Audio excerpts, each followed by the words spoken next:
So welcome to episode 3. I had a very late night last night editing, so before we get started today, there's something I really need.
So last night I got done very late and I spent way too much time trying to sync files, trying to match up audio, and I had a bit of a revelation. I realized that I can't keep this up. I can't spend that much time on one episode because I've got other work that I need to focus on.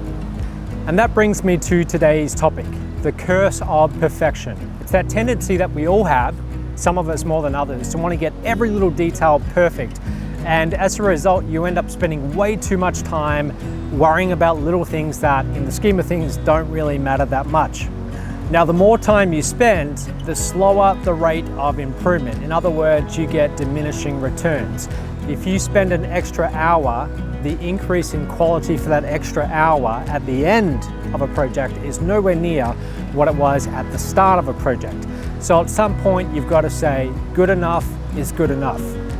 So what's the secret to overcoming the curse? It's two things: having tighter deadlines and having real accountability in place. With those two things, you will be amazed at what you're able to accomplish.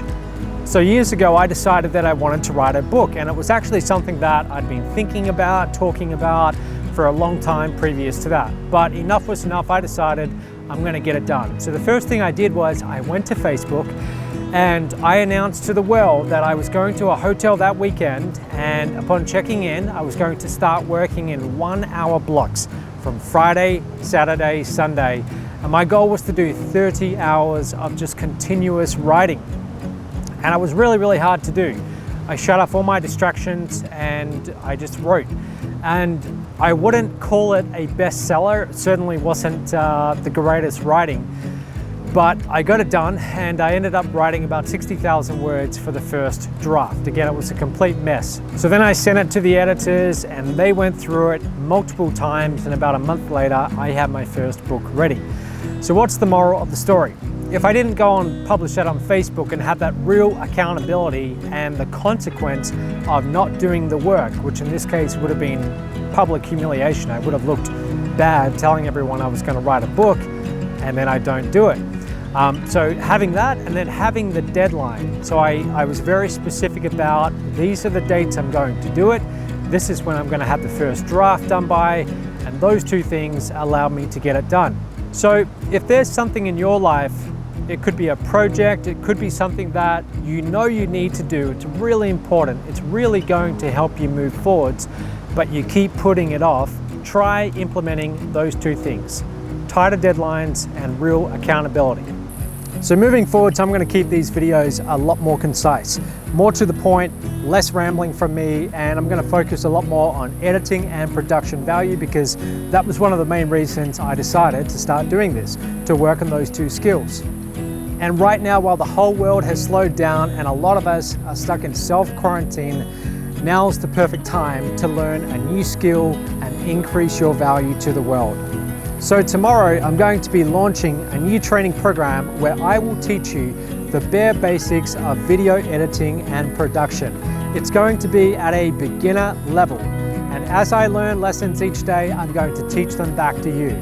Now, at the same time, I am going to bring on the true professionals. I'm going to bring on people who I've worked with over the last 10 years who are some of the best in the business when it comes to editing and production. And they're going to be teaching a weekly webinar. So you'll actually have daily short lessons from me at the very beginner level, and then more advanced strategies every single week from the experts. And the great thing is, these experts are going to be critiquing my videos and also yours, so you can get real feedback on how you can improve and make your videos more engaging. So when you learn these skills, you're going to be able to do a number of things. You could go and start your own YouTube channel and start a daily vlog series and build your own audience. You can better demonstrate your expertise in your field. You can influence large groups of people by having more engaging and unique content. You can stand out from amongst all your competitors for your dream job. And there's many other benefits to knowing how to edit and produce your own videos. Online video as a medium is the content channel to focus on right now because it's where all the attention is. Are you interested? If you are, then watch tomorrow's episode. Speak soon.